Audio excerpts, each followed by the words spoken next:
Hallelujah. पीछे तक मेरी आवाज़ आ रही है? आप सबका स्वागत है आज रविवार के दिन।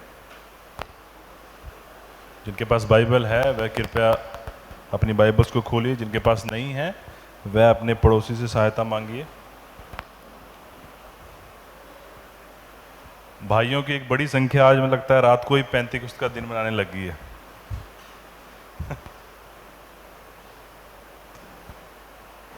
हम आज खोलेंगे भजन संहिता 6 अध्याय। भजन संहिता 6 अध्याय। जितनों ने खोल लिया वे कृपया अपने पैरों पे खड़े होंगे। भजन संहिता 6 अध्याय। मैं बोलूंगा, आप मेरे पीछे दोहरा सकते हैं। हे यहोवा, तू मुझे अपने क्रोध में ना डांट और ना झुंझलाहट में मुझे ताड़ना दे। हे यहोवा, मुझ पर अनुग्रह कर, क्योंकि मैं कुम्हला गया हूँ। हे यहोवा, मुझे चंगा कर, क्योंकि मेरी हड्डियों में बेचैनी है। मेरा प्राण भी बहुत खेदित है। पर तू, हे यहोवा, कब तक? लौट आ, हे यहोवा, और मेरे प्राण बचा। अपनी करुणा के निमित्त मेरा उद्धार कर, क्योंकि मृत्यु के बाद तेरा स्मरण नहीं होता। अधोलोक में कौन तेरा धन्यवाद करेगा? मैं कराहते कराहते थक गया। मैं अपनी खाट आंसुओं से भिगोता हूँ। प्रति रात मेरा बिछौना भीगता है। मेरी आंखें शोक से बैठी जाती हैं। मेरे सब सताने वालों के कारण वे धुंधला गई।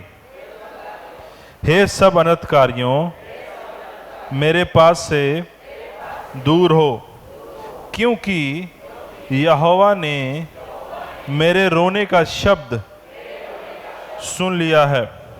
यहोवा ने मेरा गिड़गिड़ाना सुना है। यहोवा मेरी प्रार्थना को ग्रहण भी करेगा। मेरे सब शत्रु लज्जित होंगे और बहुत ही घबराएंगे। वे लौट जाएंगे और एकाएक लज्जित होंगे। हालेलुया। आप बैठ सकते हैं। जैसा कि आप शुरुआत में देख सकते हैं, यह दाऊद के द्वारा लिखा गया भजन संहिता है, प्रधान बजाने वाले के लिए। हालेलुया। पुराने समय में जब अर्ली चर्च जो थे, ये उन भजन संहिताओं में से था जब लोग अपनी इस भजन संहिता को गाते थे और परमेश्वर के सम्मुख अपने पापों को कन्फेस करते थे। हालेलुया। इस भजन संहिता को गाकर, यह भजन संहिता में आप देखते हैं कि दाऊद जो है वह पीड़ा में है, परेशानी में है। पिछले 3-4 भजन संहिताओं से वो पीड़ा और परेशानी में ही है। और हम 6वें भजन संहिता में भी देखते हैं कि दाऊद पीड़ा में और परेशानी में है। वह पीड़ा और परेशानी में इसलिए नहीं है क्योंकि अपने दुश्मनों की वजह से नहीं है। वह, अगर आप भजन संहिता को ध्यान से पढ़ेंगे, वह परमेश्वर के साथ अपने रिश्ते को लेकर पीड़ा और परेशानी में है।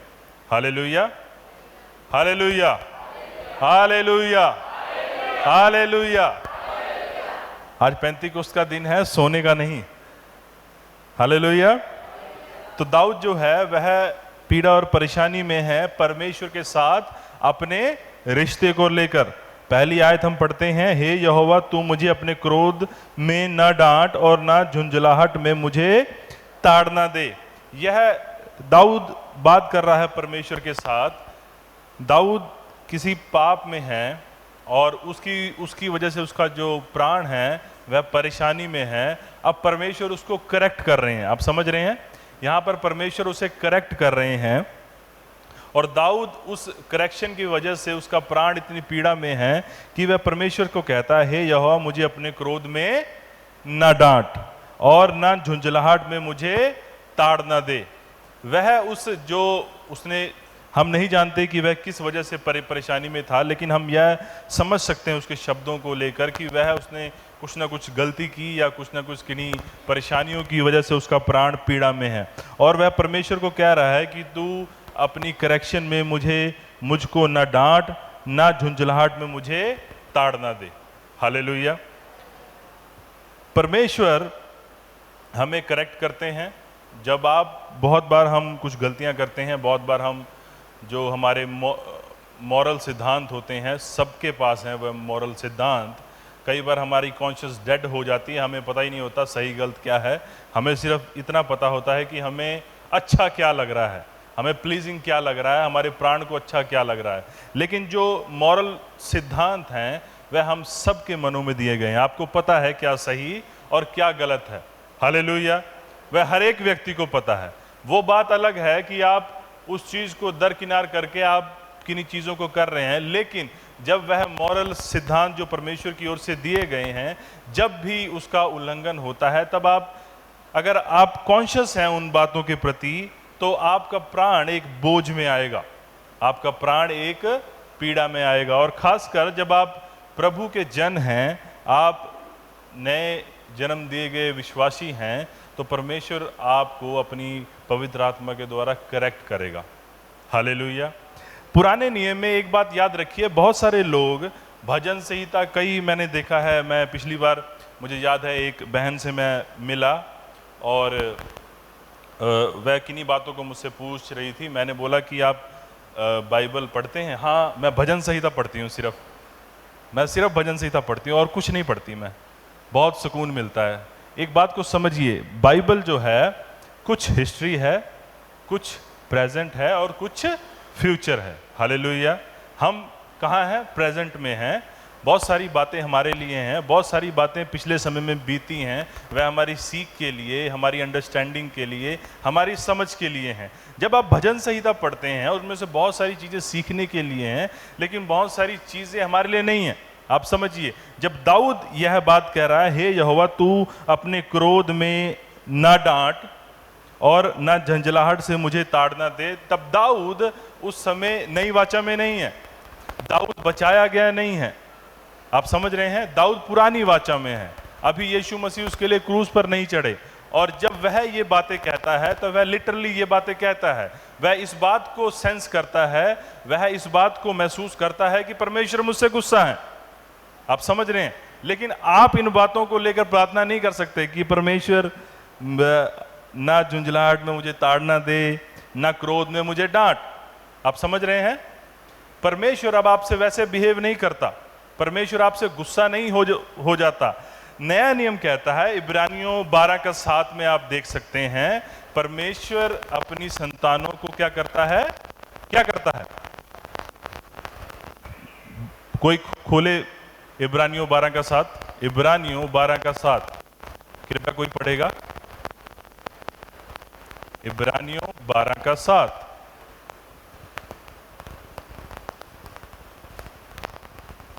तुम दुख को ताड़ना समझकर सह लो, परमेश्वर तुम्हें पुत्र जानकर तुम्हारे साथ बर्ताव करता है। वह कौन सा पुत्र है जिसकी ताड़ना पिता नहीं करता? बस, परमेश्वर तुम्हें पुत्र जानकर तुम्हारे साथ बर्ताव करता है, वह तुम्हें करेक्ट करता है, वह अपने प्रेम में नेचर के साथ आपको करेक्ट करता है, आपके साथ बर्ताव करता है पुत्र जानकर। लेकिन पुराने नियम में ऐसा नहीं था। आप समझ रहे हैं? पुराने नियम में अभी आप यीशु मसीह के द्वारा छुड़ाए गए नहीं हैं। तो दाऊद जब प्रार्थना करता है, वह एक्चुअल में सेंस करता है परमेश्वर के एंगर को, समझ रहे हैं, जो पाप के प्रति था। हालेलुया।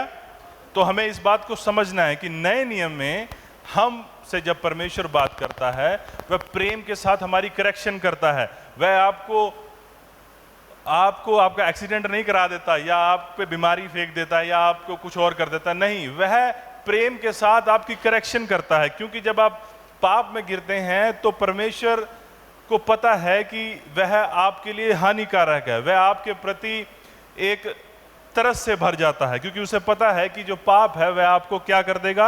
आपको खराब करेगा, आपको डिस्ट्रॉय करेगा। आप समझ रहे हैं? इसीलिए परमेश्वर किन्हीं हालातों का इस्तेमाल कर कर आपको करेक्ट करता है। हालेलुया। लेकिन दाऊद के पास वह सेंस नहीं थी, आप समझ रहे हैं?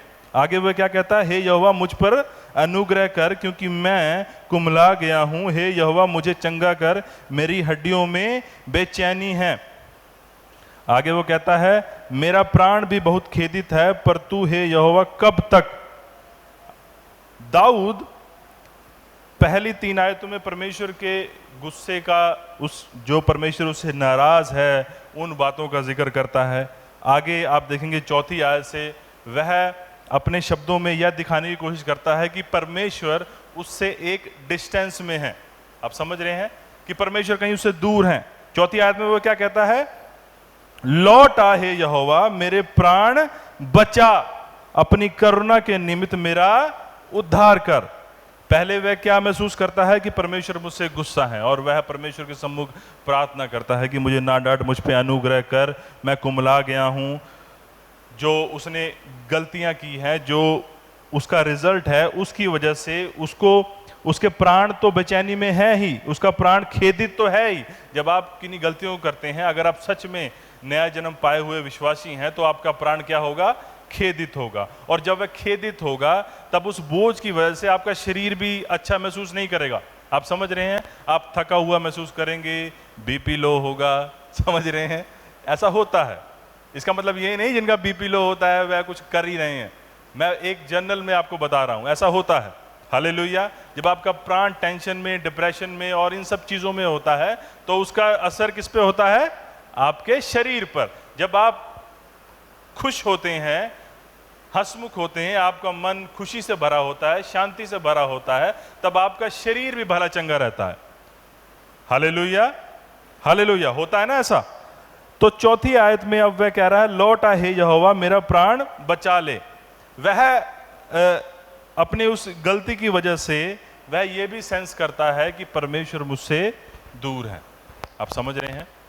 सिन, जो पाप है, जो गलती है, अगर आप सच में परमेश्वर, देखो दो तरह के कंडीशन होती है।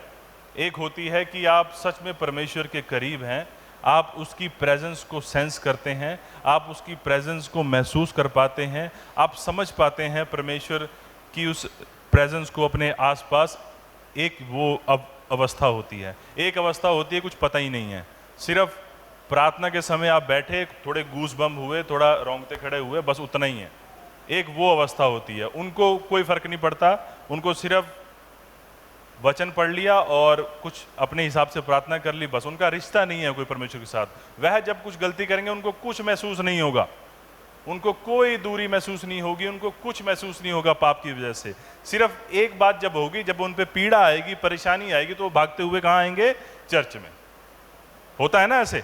लेकिन जो एक्चुअल में परमेश्वर के साथ जिसका रिश्ता है, जब उससे कोई गलती होती है या उसका कॉन्शियस खराब होती है, तो सच में जो पाप है वह आपको महसूस कराता है कि परमेश्वर के साथ आपका एक डिस्टेंस बन गया है। आप समझ रहे हैं? पुराने नियम में खासकर, क्योंकि पुराने नियम में पवित्र आत्मा हमारे अंदर नहीं था, वह हमारी सहायता के लिए नहीं था, वह हमारे आसपास नहीं था, परमेश्वर का जो अनुग्रह है वह हमें नहीं दिया गया था, यीशु मसीह के द्वारा हम छुड़ाए नहीं गए थे। तो पुराने नियम में जो दाऊद महसूस कर रहा है वह जेन्युइन महसूस कर रहा है, ठीक है? वह सच में वह ऐसा फील कर रहा है और वह लिख रहा है। और लेकिन जो नए नियम में अब हम हैं, जब हम कुछ गलती करते हैं, कुछ हमें परेशानी होती है, तब हमने ये महसूस नहीं करना वो परमेश्वर बहुत दूर है मुझसे। नहीं, वह आपके निकट है। हालेलुया। जब आपने कोई गलती की है या आपसे गलती हुई है या आपसे कुछ भी हुआ है, अगर आप अभी भी यह महसूस करने लगे हैं कि परमेश्वर आपसे दूर है, तो परमेश्वर के साथ आपका रिश्ता ही नहीं है। अगर परमेश्वर ही एकमात्र व्यक्ति है जो आपको बचा सकता है उस ट्रबल में, जो आपको उस पाप से निकाल सकता है, अगर वो भी दूर हो जाए आपसे गुस्सा होकर, तो फिर मुझे नहीं लगता कोई होप है आपके लिए। समझ रहे हैं आप? समझ रहे हैं आप? समझ रहे हैं आप? तो परमेश्वर आपसे दूर नहीं जाता, परमेश्वर आपके निकट होता है। ये पाप होता है जो आपको यह सोचने पे मजबूर कर देता है कि आप परमेश्वर से दूर हो जाएं। इसीलिए बाइबल कहती है तुम अपने पापों को परमेश्वर के सम्मुख मान लो। आप समझ रहे हैं? क्योंकि वह उन्हें क्षमा करने में विश्वास योग्य है। हालेलुया। यह बात नहीं है कि उसे आपकी वह कन्फेशन चाहिए कि हाँ मेरे सामने मानो। वह इसलिए नहीं इन शब्दों को लिखता, वह इसलिए लिखता है कि आप उसके करीब आए, किसी भी कंडीशन में आए, आप आए, ताकि वह आपकी उस समस्या को ठीक कर सके। लेकिन जब हम अक्सर ऐसा होता है, जब हम पाप में होते हैं, हमारा प्राण किन्हीं चीज़ों में होता है, हम दूर भाग रहे होते हैं, हम और दूर भाग रहे होते हैं, हम दूर ही भाग रहे होते हैं, और आसपास के जो लोग होते हैं हमें लगता है कि शायद ये भी मेरे पीछे ही पड़े हुए हैं, कोई मुझे पसंद नहीं करता, कोई मुझे चाहता नहीं है। लेकिन ऐसा नहीं होता। आप अपनी ही हरकतों की वजह से, अपनी गलतियों, अपनी लालसाओं की वजह से उस परेशानी में फंसे होते हैं आप गलतियां निकाल रहे होते हैं किसकी? अपने आस पड़ोस की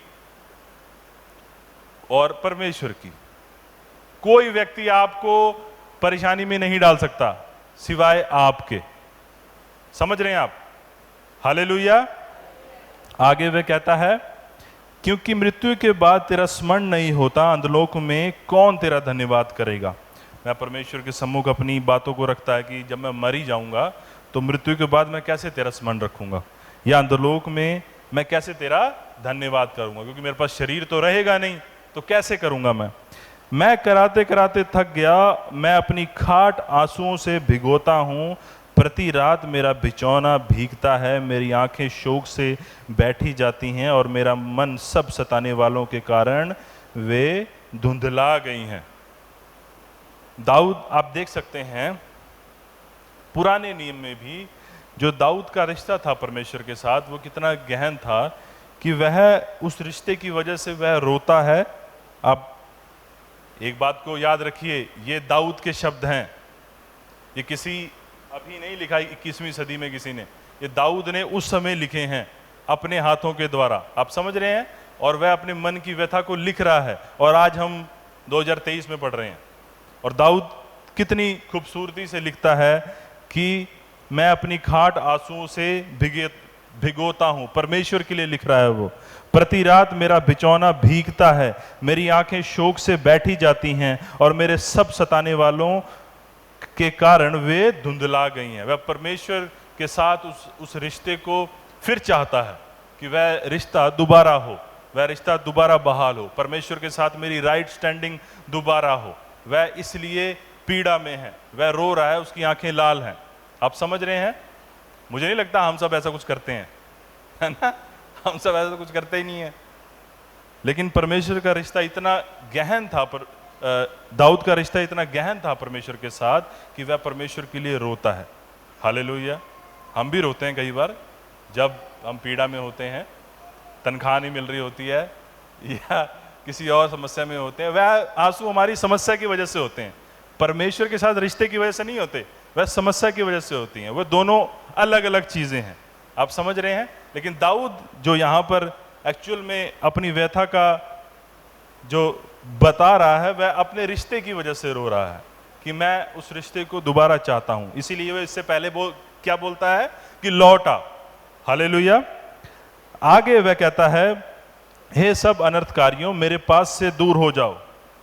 पहली आयत में वह, पहली 3 आयतों में वह बोलता है कि परमेश्वर के क्रोध के बारे में।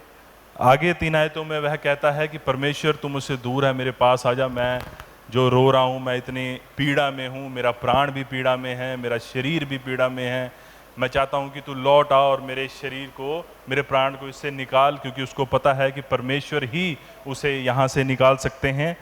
आगे वह इस बात को रियलाइज, हमें नहीं पता, इस बात को समझिए, हमें नहीं पता दाऊद ने क्या किया था उस समय।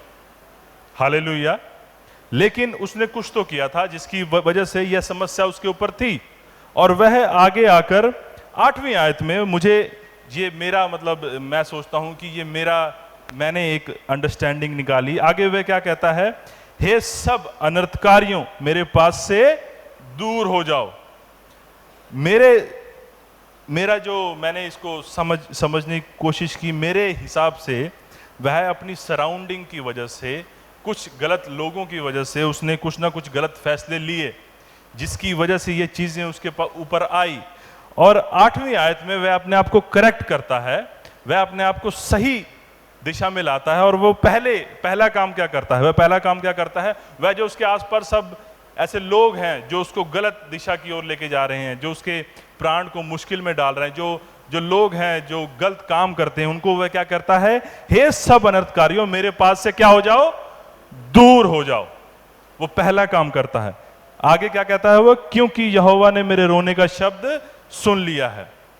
जब हम सच में अपने आपे में आते हैं तो पहला काम हमें यह करना चाहिए, जो हमारी संगति है, जो हमें बार बार उन्हीं चीजों में लेकर जाती है जिन चीजों में से हम निकले हैं, हमें उन्हें दूर करना चाहिए।